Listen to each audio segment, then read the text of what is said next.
Opa! Olha aí o pastor Tatiel. Ô, pastorzão. Pastorzão, hoje eu tô confiando esse púlpito virtual. Rapaz, se eu tivesse uma barba dessa aí, eu trocava ela de lugar. Pois é, isso aqui é a lei da dispensação, né? eu, Faltou tro... aqui, colocou aqui. eu trocava essa barba de lugar. Eu dava um jeito de emprestá-la para outro lugar. O pior é que essa Né? quarentena, os salões, as barbearias estão fechadas e tô precisando dar um jeito aqui, mas tem que esperar mais um pouquinho. Não, bacana. O povo tá chegando aí, Tatiel. E Tatiel é um amigo, pastor lá da comunidade. Já esteve aqui com a gente na Flórida. A gente conversa muito, né? A gente conversa muito sobre todas as coisas. É, Ajuda ele em oração aí, queridos. Ele tem um I have a dream. Ele tem um sonho de estar aqui nos Estados é Unidos, na verdade, Flórida.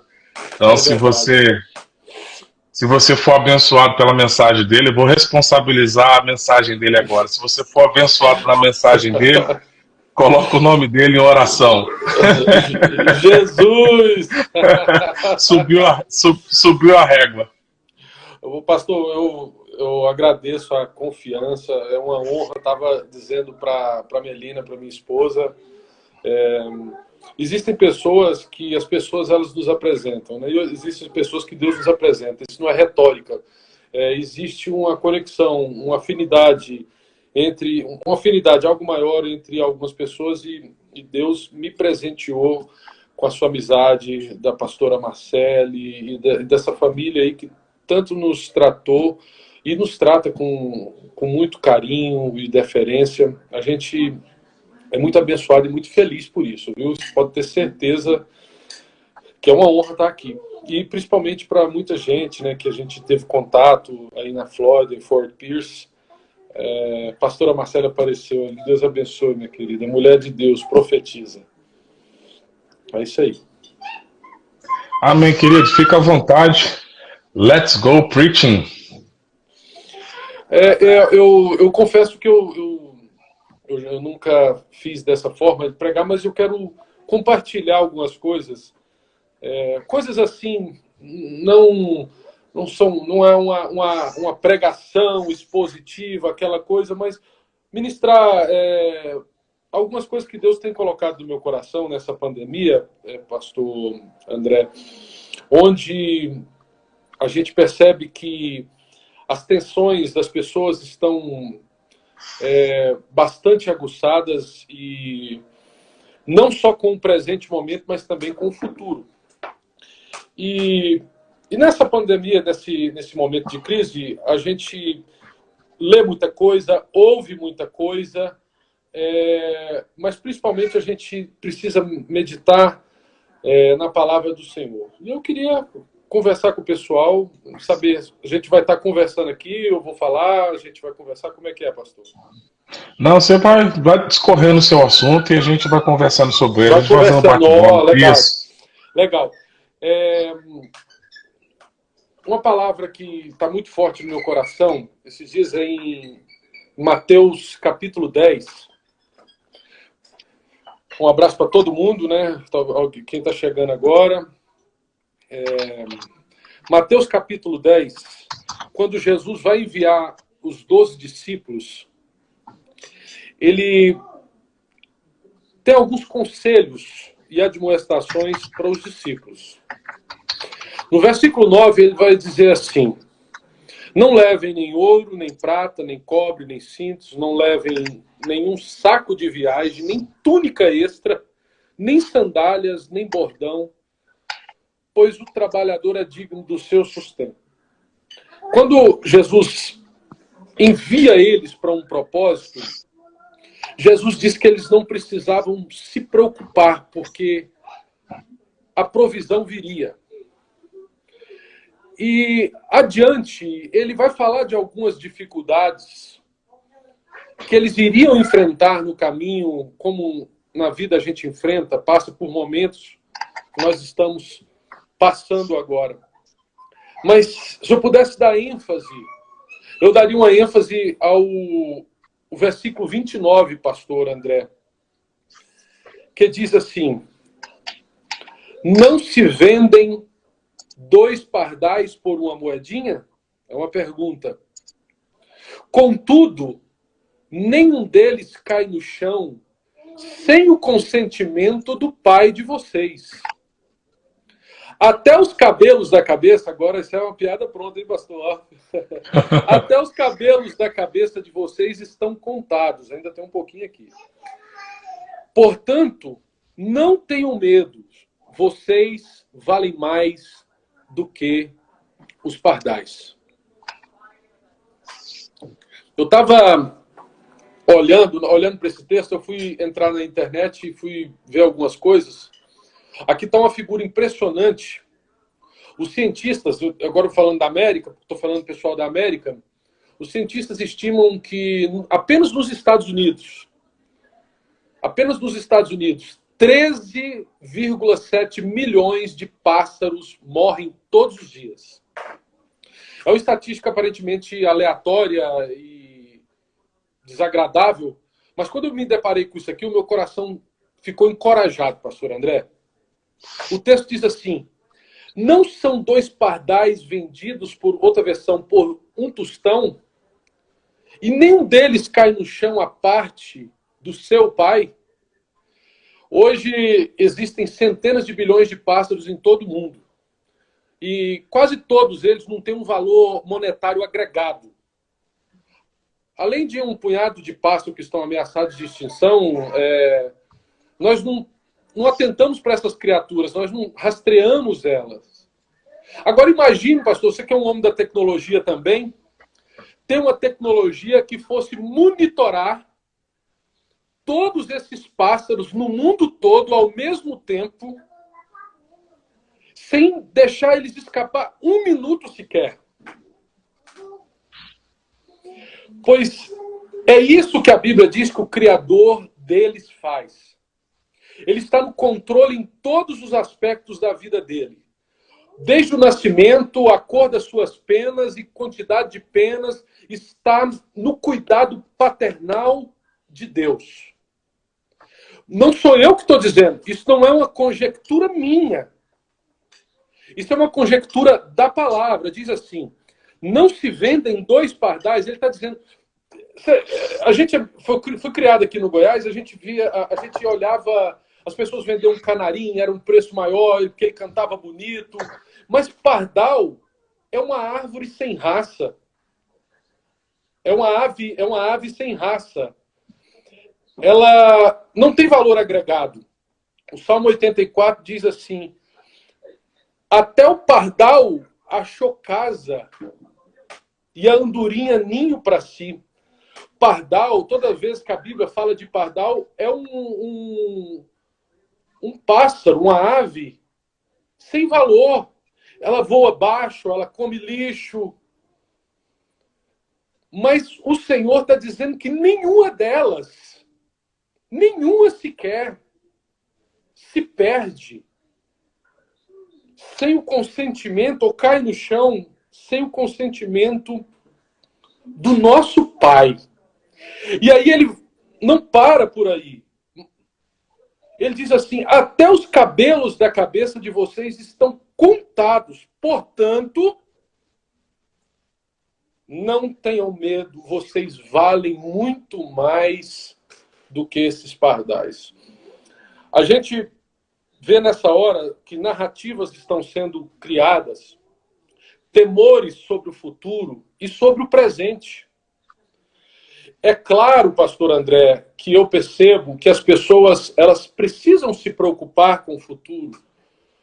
Toda ação tem uma reação. As bênçãos elas são precedidas de atitudes. A Bíblia diz: se quiserdes e me ouvirdes, comereis o melhor desta terra. Mas a palavra que veio ao meu coração foi uma palavra de descanso. Imagina cada uma das pessoas, cada filho de Deus na sua casa, com sua realidade, com seu orçamento, com suas lutas e com seus desafios. A palavra de Deus está dizendo que Deus ele está conectado. ele tem recursos para estar equipando e olhando todos os pardais da terra e todas as aves do céu. E aí faz uma comparação a nós, que somos filhos. Ele está falando, o vosso Pai. E a palavra que veio ao meu coração foi uma palavra de descanso. Por muitas vezes, nós somos enganados pelo nosso coração, que nos trai. A gente fica com medo do futuro. Nós temos um sentimento de inadequação terrível. O que será se eu perder meu emprego? O que eu vou fazer? Como eu vou sustentar a minha família? Como que eu vou fazer para pagar minhas contas? E se eu pegar esse vírus? Eu estou cuidando, eu estou usando máscara, estou lavando as mãos. E se eu pegar esse vírus? Ah, eu tenho pressão alta, eu tenho diabetes, o que eu vou fazer? Aí alguém pode dizer, ah, não, Deus ele está cuidando, eu não vou cuidar. Não. A Bíblia diz no Salmo 126, 127, que se Deus não guardar a casa, em vão vigia a sentinela. Mas Deus não dispensa a sentinela, porque pode ser que, se Deus quiser, Ele vai usar a sentinela. Ele vai usar o recurso dos médicos, remédios, você cuidando, lavando as mãos. Mas se Deus não guardar, nada disso também vai adiantar. Se Ele não tem um propósito, nada disso vai adiantar. Mas a palavra de conforto para o nosso coração é que Deus está olhando para o seu presente. Existe uma graça para o seu presente. E existe uma graça para o seu futuro, para o seu destino. O que o texto me tranquiliza, que essa é uma realidade incrivelmente tranquilizadora, é que não importa a aparência, o nível que está lá na rua, se o seu mundo está fora de controle, se as coisas fugiram das suas mãos, o emprego. O que eu declaro aqui, pela palavra, é que Deus não perdeu o controle e que o seu futuro está intacto.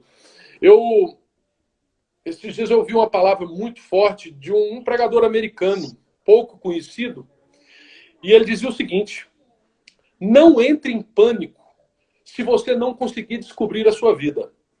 Você já viu aquela percepção que você chega um tempo e fala, o que eu vou fazer agora? Os meus recursos acabaram, eu não tenho para onde ir, a porta se fechou, o meu orçamento não está batendo, ou o filho está longe dos caminhos do Senhor, o casamento está em colapso, nessa época de pandemia, as emoções elas estão borbulhando. Ele diz, não entre em pânico se não conseguir descobrir sua vida. Seu Salvador já descobriu. E Ele te guiará e o capacitará ao longo do caminho. É interessante, Tatiana.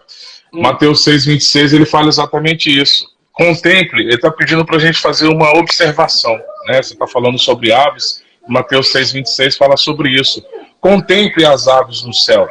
Elas não semeiam e não colhem, né? Não armazenam em celeira, elas não ajuntam sementes para futuramente comer aquilo. E você percebe que em todo o tempo essas aves têm sido sustentadas, porque a palavra diz, o Pai Celestial a sustenta. E ele termina essa instrução dizendo assim, não tende vós muito mais valor do que as aves? É isso aí. A grande dificuldade, talvez nossa, é entender o nosso valor diante de Deus. É entender o quanto eu sou importante para Deus. É entender o valor do sacrifício de cruz, é entender o valor do resgate de uma alma, né? Tipo, o valor de uma alma para Deus, o valor de uma alma para Deus. E você é uma alma. E o fato de você ser uma alma, você tem um valor para Deus. Só que, por muitas vezes, as nossas opções, as nossas escolhas, os nossos caminhos levam a gente de volta para o Éden. Né? Levam de volta para o Éden na certeza de que a minha escolha me esconde de Deus. E porque a minha escolha me esconde de Deus, eu acho que naquele momento eu fui desvalorizado por isso. Né? Eu já vi por aí várias metáforas igual a essa. A pessoa pega uma nota de 100 e maceta ela toda, pisa em cima dela, né? Cospe na nota e suja ela e pega aquela nota suja e fala, quanto essa nota vale? Ela continua valendo 100. Ou seja, o trajeto, o percurso que ela fez não diminuiu o valor da nota.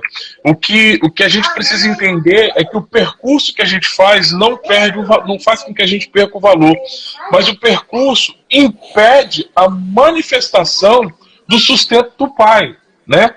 É o filho pródigo, aquele filho que fala assim: pai, me dá a parte que me cabe, me dá a parte que me cabe, eu vou me embora, né? Eu vou me embora. Ele tomou uma decisão de ir embora, me dá a minha parte que me cabe. O pai, a Bíblia diz que o pai foi lá, repartiu os haveres, né? E deu a ele a parte que cabia, né? E os estudos comprovam que a parte dele era inferior à do irmão, porque ele era o irmão mais novo, ele ainda pegou uma parte menor. E foi embora. E quando ele foi embora, ele decidiu viver, a Bíblia diz que ele viveu a sua vida de maneira dissoluta. O que é viver uma vida dissoluta? É viver de qualquer forma. É viver fora, eu estou fora da obediência, eu estou fora da cobrança, eu estou fora do sistema de regras, eu vou viver a minha vida como quero. Eu não sei quanto tempo durou, né? Não declara lá que quanto tempo durou. Mas quando ele passou a viver segundo o que ele pensava, né? Aquele sustento que ele tinha acabou. Ele perdeu o sustento. Ele perdeu o sustento. E no que ele perdeu o sustento, ele perdeu também a sua característica de filho. Que eu acho interessante que quando a gente escolhe andar por caminhos próprios, a gente vai descaracterizando, a gente vai deformando. Porque assim, o que difere um anjo de um demônio? É você se deformar. Você estava no lugar certo, você era angelical. Você saiu do seu lugar, você se deformou. Aquele menino se deformou. Eu fico imaginando a cena de um menino bem criado, bem tratado, bem zelado, muito amado pelo pai, se misturando com porcos dentro de um chiqueiro, né? Perdeu a sua característica por completo. Acho que naquele momento ali ele reconheceu que estava no lugar errado. Aí ele tomou uma decisão importante. E ele falou: vou voltar para a casa do meu pai. Mas ele, pela escolha dele, ele entendia que ele não seria sustentado como filho mais. Ele perdeu a importância, ele perdeu o valor. Ele falou assim: vou voltar para a casa do meu pai e vou ser um empregado lá. Os empregados do meu pai estão vivendo melhor do que eu. E decidiu voltar para a casa do pai. Mas quando ele volta para a casa do pai, ele tem um choque de realidade, porque o pai olhou para ele e falou assim: meu filho, que estava morto, reviveu. Então eu entendo que quando você volta para a casa do pai, quando você volta para a obediência, quando você volta para a tutela do pai, o sustento é automático. É um processo que funciona de maneira automática. Então, como é importante a gente compreender, não deixar de ser filho em momento algum. Né? Não deixar de ser filho em momento algum. Porque Deus ele fala assim: olha, se você se comporta como um filho, eu vou cuidar de você, eu vou sustentar você, eu vou abençoar você, eu vou cuidar dos seus caminhos, eu vou prover aquilo que é necessário. Né? Verdade, pastor. Eu concordo plenamente com o que o senhor está dizendo e nós temos que resgatar essa verdadeira identidade de filho, porque por vezes as pessoas elas se esquecem que elas são filho e que elas estão debaixo do cuidado paternal de Deus. Porque muitas vezes o nosso discurso, ele não está, o nosso discurso, a nossa verbosidade, o que a gente verbaliza não está alinhado com o nosso coração. Porque muitas vezes a gente declara, só que o nosso coração está longe daquilo. E tem umas coisas que entristecem a Deus, dentre elas a nossa ansiedade. Porque a ansiedade, ela questiona a bondade de Deus. Ela questiona a bondade de Deus. E nessas horas, quando você não, as pessoas elas não conseguem ver algo palpável, elas fazem uma conta, algo meio cartesiano. Ela fala assim: não, mês que vem eu tenho tanto para pagar as contas, mas no outro mês, pelo meu orçamento aqui, eu não vou conseguir, e a minha empresa vai fechar, e eu vou falir, eu não sei como é que isso aqui não, o que eu tenho disponível não compensa com aquilo que eu tenho que honrar. Então, a gente faz essas contas, e mesmo sendo pessoas que conhecem a Deus e são voltadas para Deus, mas em momentos de adversidade, a gente tem essa tendência. E Jesus percebe isso. E Jesus usa uma metáfora e faz uma analogia muito simples de pardais, de aves no céu, e relembra para eles a paternidade. Isso que o senhor acabou de me dizer. Que o próprio filho pródigo, quando a Bíblia diz que caindo ele em si, ele resolve voltar para a casa do pai, né? E a Bíblia diz que ele tinha errado e pisado na bola bem grande mesmo. E a Bíblia diz que o pai vai correndo até o filho. No entanto, aqui eu paro para ver uma imagem. Imagina essa imagem. Porque ele tem que levantar os seus vestidos. Isso era um motivo de... não era uma coisa comum um patriarca fazer. Imagine. Enquanto ele está voltando, caminhando, o pai está correndo. Sabe por quê, pastor André? Porque o arrependimento caminha, mas a graça corre ao nosso favor. Uau. Amém. Esse que é o grande lance de tudo isso. E descobrir, pastor André, paz em tempos difíceis, nunca é medindo o tamanho da sua força, da sua sabedoria ou o tamanho do seu problema. Se a gente fizer essa conta, a conta não vai bater. A conta não vai bater. O que a gente tem que fazer, o que a gente precisa olhar, é o tamanho do nosso Deus. É o tamanho do nosso Pai. E eu vou deixar o senhor,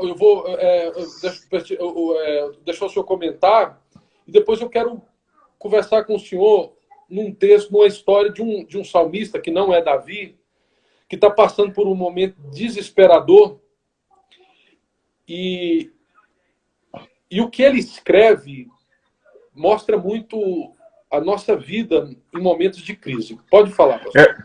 Que no Evangelho de João, capítulo 6, fala sobre Jesus. Ele estava ensinando, né? Jesus estava ensinando, e porque ele estava ensinando, mas aí muitos milagres já tinham acontecido. A palavra começa dizendo que muitos enfermos eram curados, e a multidão se aglomerou, e nessa aglomeração a hora adiantou, né? A hora adiantou, sabe? Quando você está no meio, está ouvindo, a hora adiantou.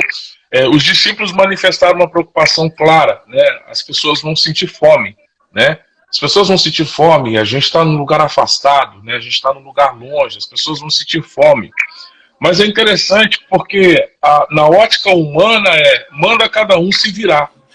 Manda cada um se virar, porque foi a primeira coisa que Felipe fez. É uma grande multidão, a gente não vai ter dinheiro para comprar, a gente não vai ter se tiver o dinheiro, não tem onde comprar. Dispensa esse povo. Me entenda que quando a gente se submete ao ensino de Deus, ele está dizendo para mim que ele vai prover, independente do que as pessoas vão dizer o que vai acontecer. Porque no momento em que ele dispensa esse povo, aí apareceu lá um menino com 5 pães e 2 peixes. E Jesus, ele tinha dado uma instrução, ele falou: não, primeiro vamos procurar alguma coisa, vai fazer alguma coisa. A gente não vai dispensar o povo sem ter feito alguma coisa. Deus está dizendo para mim que quando eu confio nele, ele sempre vai programar para fazer alguma coisa. Ou seja, o mundo espiritual está se movimentando. Eu sempre brinco, eu faço uma analogia, que teve gente que não esperou o milagre. Teve gente que sentiu fome e foi embora. Teve gente que sentiu dificuldade e foi embora. Teve gente que parou e falou: não vai dar para nós. Tem muita gente aqui, né? Foi embora. Talvez chegou a notícia no meio da multidão: olha, apareceu comida, né? Apareceu comida, eles vão dar comida para gente. O mais cético fala assim: mas como que vai alimentar esse tanto de gente? Não tem como alimentar esse tanto de gente, né? Começa a chegar a informação de que comida é essa que chegou. Não, fiquei sabendo que tinha um menino com pães. Mas quantos pães tem lá? Né? Porque as pessoas especulam. A especulação faz parte do pensamento cartesiano. A especulação, porque eu quero saber se o que tem dá para mim. Eu quero saber se o que vai chegar dá para mim. Quando você vê a história daquela viúva que, quando Elias chegou até ela deu uma palavra para Elias da seguinte forma: falou assim: bem sabe o Senhor teu Deus que o que eu tenho vai dar para agora. E eu vou comer o que tem agora e vou morrer. Ela tinha uma certeza de que ia morrer. No raciocínio dela, o que tinha não servia para absolutamente nada, né? Mal daria para alimentar. Ela nem sabia se o que ela tinha ia servir para o momento atual. Eu ia comer aquilo e ia servir. Não, eu vou comer e vou esperar morrer. Então Jesus, ele pega o que você trouxe aí e me entrega. Porque assim, no momento de crise, no momento de dificuldade, talvez a maior dificuldade que a gente vai precisar arrancar é essa confiança de pegar o que você tem e depositar em Deus. Senhor, está aqui o que eu tenho. É a minha oração de honestidade. Senhor, está aqui o que eu tenho. O que eu tenho, na minha ótica humana, não funciona, não serve. Eu preciso ser sincero na minha oração. E confiar no Senhor que Ele vai providenciar aquilo que é necessário. Assim como Jesus pegou aqueles pães, aquele peixe, partiu e deu graças. E a palavra começa dizendo que as pessoas foram organizando, e de repente aqueles pães foram sendo distribuídos. Eu fico imaginando, é uma conjectura, tá? Não vai me chamar de herético depois. É uma conjectura. Eu fico imaginando, voltando para casa, encontrando aquele que foi embora. Perguntando assim, até que horas vocês ficaram lá? Ele, cara, você não sabe o que aconteceu. O que foi? Rapaz, Jesus pegou 5 pães e alimentou, todo mundo comeu pão com peixe até encher a barriga.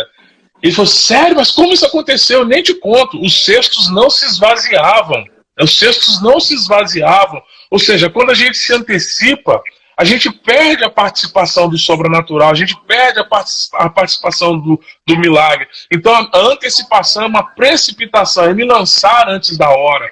Então, a minha confiança em Deus, ela precisa me manter na minha posição, ela tem que fazer com que eu me mantenha na posição em fé, porque essa posição em fé é que vai produzir a resposta, né? Como o texto que foi lido. Vocês são mais importantes do que pardais, vocês são mais importantes do que pássaros. Por acaso eu não cuidaria de vocês também? Essa multidão que estava recebendo uma instrução, Jesus falou assim, não, esse povo que está recebendo uma instrução, esse povo é importante para mim. Eu vou prover o alimento que é necessário para eles, não somente o alimento espiritual, mas agora o carnal, vou dar alimento para a barriga deles, eu vou providenciar a saciedade deles, eles vão resolver o problema da fome.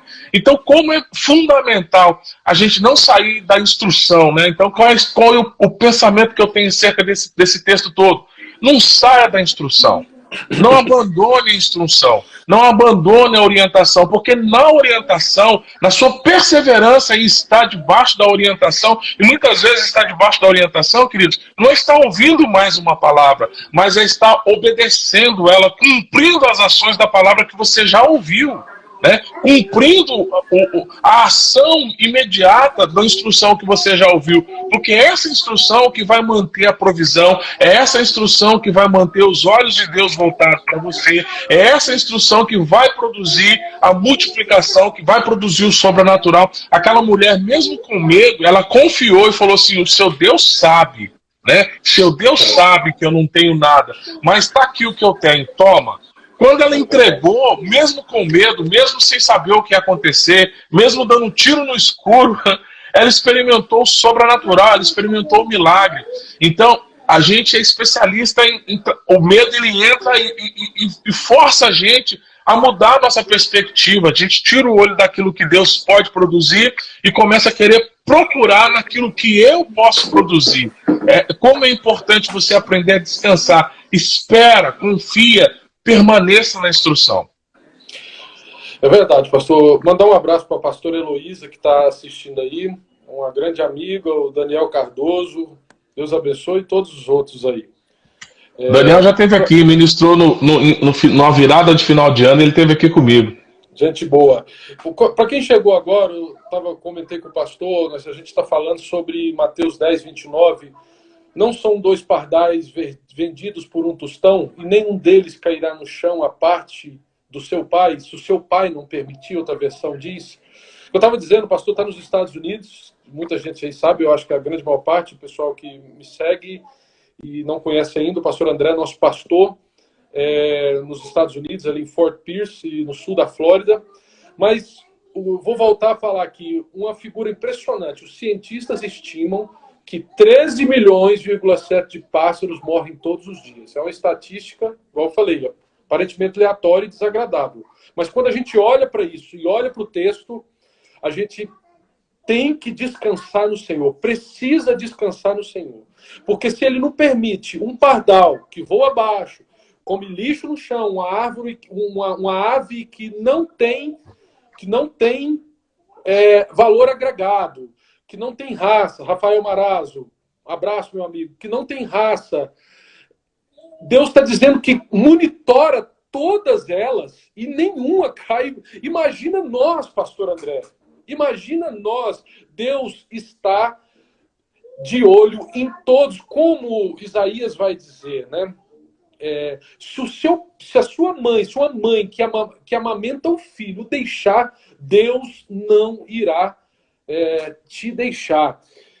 E aí alguém pode me perguntar, mas e o que fazer quando vem a ansiedade?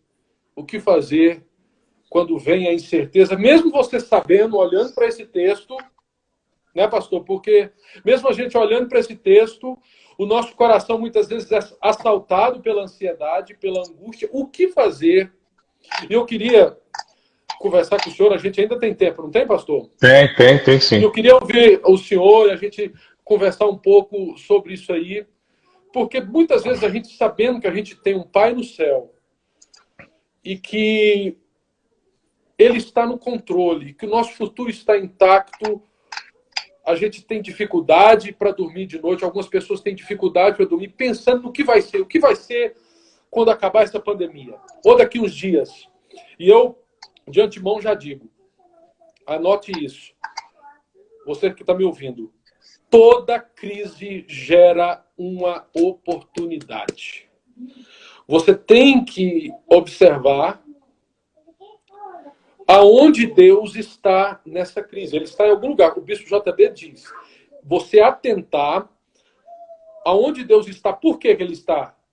Porque Romanos 8:28 diz, sabemos, portanto, que todas as coisas cooperam para o bem daqueles que amam a Deus. Tem coisas que aparentemente não parecem ser boas em si mesmas, mas que estão produzindo um bem para nós. Em algum nível está trabalhando a nossa espiritualidade, a nossa resiliência e a nossa humildade. Eu vi o pastor da Bethel esses dias na live com o bispo, como é o nome dele, pastor? Chris Vallotton. O Chris Vallotton disse que ele citou 2 Crônicas 7:14 dessa precisão da gente se humilhar, mas também de ser humilde. A crise, por muitas vezes, ela nos coloca onde nós deveríamos estar. Isso não é um culto à crise, jamais, porque o que Deus tem para nós é um destino glorioso e Ele está nos conduzindo para lá. Mas eu costumo sempre dizer que não tem uma diferença em material entre a ponta de um lápis, eu costumo dizer isso em algumas pregações minhas, e um diamante. Eles são feitos do mesmo material, só que o diamante ele é levado a uma pressão 60 mil vezes maior do que a ponta de um lápis. Né? As pressões, elas mostram o que tem dentro da gente. E elas moldam, elas nos deixam mais caros, nos valorizam mais. Então, pastor, você acredita? Acredita no que eu estou falando, você que está me ouvindo. Essa crise vai valorizar você, vai te potencializar. Há esperança para você e para a sua família. Pastor. É interessante porque quando você começa a compreender essa possibilidade, no livro de Jó, versículo 38, capítulo 38, versículo 41, tem a pergunta, né? Quem prepara para o povo o alimento quando a sua ninhada clama a Deus? Né? E anda vagando por não ter com que se alimentar. Quem prepara? Né? Deus, ele providencia todas as coisas. O que a gente precisa entender é que é um momento de fortalecimento espiritual, é um momento de fortalecimento familiar. Acho que está na hora de colocar em ordem as coisas. Em primeiro lugar, a gente precisa entender que Deus, ele é o centro de tudo. Né? a partir de Deus, eu tenho a minha família, a minha casa como prioridade. Então, Deus ele está fazendo com que ele se volte para o lugar original, ou seja, que ele passe a ser o centro, porque assim, no momento de dificuldade, a gente está mais propenso a clamar. Né? No momento de dificuldade, eu falo que o ateu é ateu até o avião cair. Né? No momento em que cair, ele vai se apegar no que for necessário. Então é o momento da gente reconhecer Deus como o centro. A partir de Deus como centro, Deus está nos dando a oportunidade de nós colocarmos a família no seu lugar, né? Marido, esposas, filhos, né? Ou seja, você organizar sua casa, sua estrutura de casa. A partir da sua estrutura de casa, querido, uma família que é estruturada, uma família alicerçada, uma família que tem como base Deus, que tem como princípio Deus, essa família está pronta para conquistar. Essa família está pronta para conquistar. Então me entenda, queridos, talvez seja um tempo em que você precisa reorganizar a sua estrutura familiar, reorganizar o seu relacionamento, reorganizar a sua relação com filhos, reorganizar a sua estrutura de vida, porque uma família que está estruturada, alicerçada, essa está pronta para conquistar. O marido que tem a sua casa organizada, estruturada, está pronto para a batalha, está pronto para a guerra. Uma esposa que é valorizada, uma esposa que é respeitada, ela está pronta para te dar suporte. Então me entenda, esse é um tempo de nós pegarmos aquilo que está fora de ordem e colocar no seu devido lugar. Para quem? Para que entender que aquilo que Deus preparou para nós lá fora, porque Deus está preparando coisas, eu não tenho dúvida disso, Deus está preparando. Quando ele diz para os seus discípulos, olha, eu estou indo para um lugar onde vocês não podem ir, mas eu vou na frente preparar o caminho. Ou seja, Deus já foi. Deus já foi. Isso que está acontecendo hoje para nós é um passado para Deus, é um tempo que já aconteceu para Deus. Então o caminho já foi preparado. Eu, André, eu preciso encontrar esse caminho. Peraí, Deus, o caminho que ele andou, ele já enfrentou as dificuldades. No caminho que ele andou, ele já ultrapassou essas barreiras. O que eu preciso fazer? É sintonizar a minha frequência para compreender esse caminho e andar após ele, porque foi esse o chamamento, né? Vinde após mim, ou seja, andando atrás de mim ou andando na minha direção, é que você receberá a unção para que você possa fazer a diferença. Então, como é fundamental a gente entender essa instrução, porque essa instrução é que vai nos preparar para conquistar aquilo que Deus tem preparado. Então, assim, o bispo fala isso, é um tempo em que a riqueza vai trocar de mão? Vai trocar de mão. Mas vai entregar na mão de quem? Na mão de quem está preparado, né? Na mão de quem está pronto, na mão de quem aproveitou esse tempo. Né? O pastor Paulo falou ainda há pouco, eu estava ouvindo a live dele, é um tempo para você adquirir valor. Né? Se você adquirir valor nesse tempo, acredita, você vai receber a herança porque você adquiriu o valor. Então, assim, o que você tem feito nesse tempo, né? Você que está tendo a oportunidade, alguns estão trabalhando, alguns continuam com a sua vida normal, mas você que não continua com a sua vida normal, você sai desse tempo com que valores adquiridos? Você sai desse tempo com que capacitação? Você sai desse tempo com que questões resolvidas, com que problemas solucionados, para que você possa estar estruturado para ir para a nova fase da sua vida. Pastor, a pergunta é, ponta de lápis ou diamante? Exato. É né? Como... Pastor, você falando aí, esses dias eu lembrei, né? Ana, a Bíblia diz que ela sonhava ter um filho. E a Bíblia diz que Deus cerrou a madre de Ana. Assim, uma leitura que as pessoas às vezes não gostam de falar dela, mas aquilo ali tinha um propósito. A Bíblia diz que Deus cerrou a madre de Ana. E ela queria ter um filho e, de acordo com o código de Hammurabi e o código de Itica, um homem poderia ter outra esposa naquele tempo por causa dos filhos, né? E ela permaneceria na casa, teria que ajudar a mulher que lhe desse filhos para o seu marido. E a Bíblia diz que Ana, ela convive nesse ambiente por um tempo. A Bíblia não deixa explícito o tempo, mas não é pouco tempo. E a Bíblia deixa claro que Penina irritava ela excessivamente, né? Eu penso que quando Penina engravidava, ela botava a mão na barriga e dizia, aqui tem vida, aí no seu ventre tem morte. E zombava dela o tempo todo. O nome Penina, no hebraico, quer dizer prolífera. É alguém que consegue gerar com muita facilidade. Sabe aquela pessoa assim, cheia de talentos, mais ou menos isso, que tem uma facilidade para gerar. Mas o nome de Ana, ela tem um nome, mas ela ainda está vivendo um momento de adversidade, porque o ventre dela é cerrado, mas o nome dela é Ana, que significa graciosa ou alcançada pela graça. Mas ela ainda não tem filho. E quando ela começa a enfrentar o desafeto chamado Penina, em momento nenhum no texto a gente vê Ana revidando.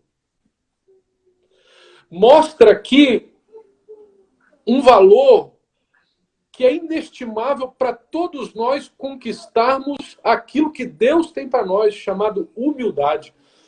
O Chris Volaton falou uma coisa tão extraordinária e foi uma palavra tão rema que ele diz assim, olha, você pode não ser bom, você pode não ter muito talento, mas se você for humilde, você vai vencer. E ele mostrou biblicamente isso. A Bíblia diz, Deus resiste aos soberbos, mas dá graça aos humildes. Então, a gente vê uma Ana que enfrenta o processo dela de cabeça erguida. A gente tem que ter hombridade, nós homens principalmente, e as mulheres também, coragem de enfrentar nossos processos. E sempre Deus vai colocar uma penina na nossa vida e algo que não se desenvolve. Não porque nós seremos estéreis a vida toda. Jamais. Mas porque Deus está nos preparando, como o bispo JB diz, Deus ele não está preparando uma bênção para você. Já existe uma bênção com seu nome. Ele está preparando você para uma bênção. E a Bíblia diz que Penina convive nesse ambiente por anos e ela não cessa de oração, humildade e oração. E quando ela entra na presença de Deus, ela é questionada se ela estava embriagada. E ela diz, não, estou derramando meu coração. Até a Bíblia diz ali no final do capítulo 1, que a Bíblia se coabitou Ana com Eucana e lembrou-se Deus de Ana. Ora, Deus não tem amnésia, né? Ele é onisciente, mas a expressão ali no vocábulo, no hebraico, quer dizer, chegou a hora de Deus mudar a situação de Ana. Talvez algum de nós, vários de nós, talvez, estejamos passando por processos onde coisas na nossa vida não geram. Mas isso não é definitivo. É um processo que nós enfrentamos para algo maior que Deus. Ana queria um filho. Ana, quando foi orar no templo, pastor André, ela queria um filho só. Se não me deres um filho, eu te entregarei. Ana queria um filho. E aí, quando ela foi orar, ela encontra com Deus que está precisando de um profeta em Israel. Porque quando os nossos sonhos, eles se alinham com os propósitos de Deus, nasce o extraordinário. Elizabeth Elliot diz que não conhece nenhuma oração que vai além de seja feita a sua vontade. Por quê? Quando os seus sonhos são para a glória de Deus e são para um propósito maior, é uma questão de tempo, eles irão se realizar. Percebe isso, pastor, também? Percebo. Aí o pastor Zé Salomão está dando a contribuição dele lá. A provocação de Penina se tornou combustível para que Ana pudesse buscar a sua resposta. Né? Eu estou falando em Ana, tem um aqui perto de mim, aqui, pastor, já veio para ouvir. Pode falar. O Salmo 36, lá no versículo 24, ele diz que ele nos libertou dos nossos adversários, porque o seu amor é para sempre. Né? Ou seja, todo adversário seu, todo adversário seu, ele promove o amor de Deus na sua vida, né? O versículo 25, ele diz assim, ele dá o alimento a toda criatura, porque o seu amor é para sempre, né? Quando a gente fala de alimento, Eu falo de tudo aquilo que é necessário,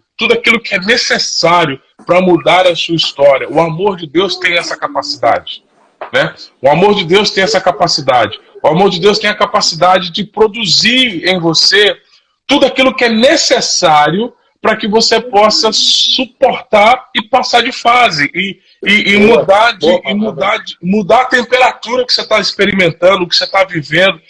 Como é importante você compreender isso, né? Quando ele liberta o povo, ele dá a instrução, ele dá a chave, dizendo assim: olha, liberte o meu povo. Moisés diz: para quê? Né? Para que me sirva, né?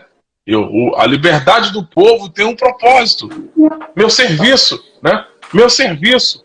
E no meu serviço tem capacitação, no meu serviço tem unção, no meu serviço tem porta aberta, no meu serviço tem milagre, no meu serviço tem ventre aberto, no meu serviço tem provisão, no meu serviço tem a queda dos seus inimigos. Então, como é fundamental a gente discernir isso. Eu falo que as respostas que a gente tem dado na vida, Tatiel, elas têm determinado a quem a gente tem servido. Exatamente. Parece que não, mas checa hoje aí, com muito amor, checa aí quais são as respostas que você tem dado hoje. Quando você é confrontado por alguém, quando bem dito pelo Tatiel aí, o que Ana respondeu a Penina? Absolutamente nada. O que ela foi fazer? Ela foi buscar em Deus. Ela foi buscar em Deus. A minha resposta para o meu adversário, ela se resume na minha oração para o meu Deus. Uau! Né? Eu não tenho que responder, eu não tenho que devolver ao meu adversário uma réplica. Eu vou orar ao Senhor para que o Senhor mude a minha sorte, para que eu mostre para o meu adversário quem é o Deus que eu sirvo. Porque a gente não pode dizer que Penina não servia a Deus, né? Penina servia, mas ela é um crente como outro qualquer, que estava ali sendo beneficiado e vivia o evangelho de qualquer forma, né? Porque o fato dela provocar significa que ela não tinha um espírito muito bom, né? Quem tá aí, Penina? Quem tá aí, né?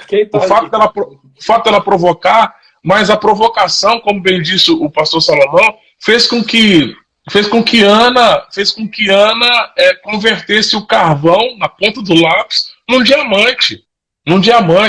E ela poderia ter respondido o sacerdote. O sacerdote entrou na sala e falou assim: tu tá bêbado uma hora dessa, mulher? Poxa, já tô amargurada, já tô sofrendo, já tô com dores, já tenho sido provocada, eu venho no lugar de oração e o profeta não entende a minha dor e vem dizer que eu tô embriagada. Não é complicado? Mas o que ela respondeu? Ela falou: não respondi nada. Ela simplesmente falou: olha, eu estou aqui clamando ao Senhor por algo que me é precioso, né? Eu estou clamando ao Senhor por algo que me é precioso. Então, assim, a gente não tem que estar respondendo as questões, os questionamentos. O nosso papel é orar. Se você entende hoje que a sua vida ela está sendo provada, a sua oração vai produzir resposta na sua prova. A sua oração ela vai identificar de fato o Deus que você está servindo. Então, como é importante você se prender no valor do Senhor que você serve, né? Porque no momento em que a gente responde de uma forma que não é adequada, eu tô dando a resposta de quem eu estou servindo. Você pode me dizer: pastor, aqui corre sangue, aqui não é barata, aqui eu não sou bobo. Querido, às vezes você se torna um bobo, né? Quando você responde aquilo que você não deveria ter respondido. Então, isso mesmo, Patrícia. Converta a sua oração, converta a sua humilhação em oração. Então, assim, há tempo para o silêncio, mas há tempo para a resposta de Deus na sua vida, amém? Há tempo para todas as coisas, e eu creio que adquira valor, porque a partir do valor que você adquire, você vai trazer respostas positivas. Pastor, eu costumo dizer para as pessoas: não desperdice a sua crise. E aprendi com o bispo JB também que nós temos que enfrentar as nossas crises com dignidade. Penina é o exemplo. Hoje eu até coloquei no Instagram uma frase do Sherriston, o príncipe da ortodoxia. Ele fala assim que como você reage quando você perde vai definir a sua vitória, vai definir o tempo da sua vitória até que você ganhe. Então, as respostas que nós damos, as afrontas, as dificuldades, elas estão intrinsecamente ligadas e responsáveis pela nossa vitória. Porque é o seguinte, porque se a gente não cumprir o processo da forma que tem que ser feito, provavelmente você vai repetir a prova. Então, pessoas que somatizam demais as ofensas, as dificuldades, se vitimizam demais, essas pessoas elas precisam de mais tempo para aprender que o grande valor da vida está em aprender com as crises, porque depois que a luta que você vence, se recebe autoridade até para ministrar sobre aquela pauta, sobre aquele assunto. A gente vê uma Ana que não tinha filhos, isso para uma mulher da época era uma coisa muito complicada, era uma vergonha muito grande, mas ela foi para a oração, né? Ela não desistiu, ela perseverou em oração. E muitas vezes, pastor, a gente quer muita coisa, mas não é fácil orar, a gente tem dificuldade em oração. E Timothy Keller vai dizer o seguinte, que todas as nossas emoções, elas devem ser processadas em oração e leitura da palavra. Ana, ela ia para o templo, ela orava, ela sacrificava junto com seu esposo, e chegou um tempo que o próprio esposo dela fala assim, olha, eu não sou melhor para você que 10 filhos? A pastora ali. Deus te abençoe, pastora. Depois o pastor André vai comentar o que a senhora está falando ali. Eu não sou melhor para você. E ela, não. Ela queria um filho. Então ela perseverou. Ela estava com o ventre cerrado, mas ela tinha uma promessa. Por quê? Porque o nome dela é Ana. É graciosa. Ela tem uma promessa de Deus. E a partir do momento que ela tem uma promessa de Deus, ela vai lutar. Como Paulo diz a Timóteo, lute pelas profecias ao seu respeito. Então ela foi lutar pelaquela promessa dela com uma pessoa que tinha uma capacidade infinitamente maior do que a dela, que era Penina, prolífera. A questão aqui não é uma competição, porque a vida ela não se dá em competições. E eu vou deixar o senhor falar, pastor, porque já está acabando o tempo ali. A vida se dá em você entender que o que Deus tem para você será preservado, e o remédio para a ansiedade é você entender que isso vai acontecer na hora certa, no tempo certo. Pode falar, pastor. Então vamos lá, vamos organizar a fila aqui. A gente começou dizendo sobre os pardais, né? O valor dos pardais. Né? A gente fala que, a gente brinca no Brasil que Assembleia de Deus, Pardal e Bradesco, se você chegar numa cidade e não tiver isso, vá-se embora, porque a cidade não serve. Né? O pardal é uma ave que você vê em todo lugar de forma abundante. Ela não tem valor comercial algum, ela não tem valor para cria, ela não tem valor doméstico, ela não tem valor para nada. E Deus dá valor para o pardal. E mesmo dando valor para o pardal, Deus diz para nós que eu preciso entender o meu valor. E a gente veio conversando sobre Deus, ele é um Deus que vai prover. Ele é um Deus que vai prover. Né? A gente falou sobre o filho pródigo, falou que a provisão, no momento que ele saiu da casa do pai, a provisão cessou. Né? Eu falei sobre a multiplicação dos pães e dos peixes. Enquanto estava debaixo da instrução, a provisão veio. Quem foi embora e perdeu o resto da instrução, perdeu também o milagre. Né? A gente chegou aqui em Ana e descobriu que a oração dela trouxe a provisão, trouxe a abertura da sua madre, ela trouxe a resposta de oração. Então, ou seja, em tempo de dificuldades, a única resposta que muda toda essa situação toda é Deus. Em tempos de dificuldades, a gente precisa voltar para a casa do Pai, a gente precisa permanecer na instrução, a gente precisa parar de falar para as pessoas e clamar, né? O Rafa deu uma contribuição aí. Ana clamou a Deus, né? Ana clamou a Deus ao invés de falar para pessoas. Então, assim, em tempo de dificuldade, clame a Deus, clame a Deus, clame a Deus. A palavra do Senhor diz: clame a mim e responder-te-ei. Né? Clame a mim e responder-te-ei. Então, essa é uma resposta para esse tempo. O seu clamor, ele vai produzir a resposta que você tanto espera.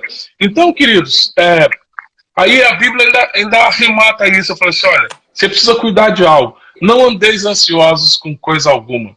Porque a ansiedade, ela tem o dom de roubar a nossa visão. Tem o dom de roubar o foco. Então, assim, não andeis ansiosos por coisa alguma. Então, assim, não se permita ser levado por aquilo que está acontecendo na sua circunstância ou na sua volta. Mantenha o seu coração fito em Deus, mantenha os seus olhos voltados para Ele, porque assim, em nome do Senhor Jesus, eu creio e concordo. Pastor, tem tanto tempo que eu espero a minha cura. Ei, querido, vai chegar, eu creio nisso. Pastor, tem tanto tempo que eu oro por uma porta. Ei, vai acontecer, a porta vai abrir. Pastor, o meu ventre, pastor, ei, querido, vai abrir, sua madre vai abrir, você deixará de ser estéril. Pastor, eu não vejo a resposta de Deus na minha oração. Querido, é um tempo para você começar a ouvir a voz de Deus, porque a palavra diz que as ovelhas ouvem a voz do pastor. Amém?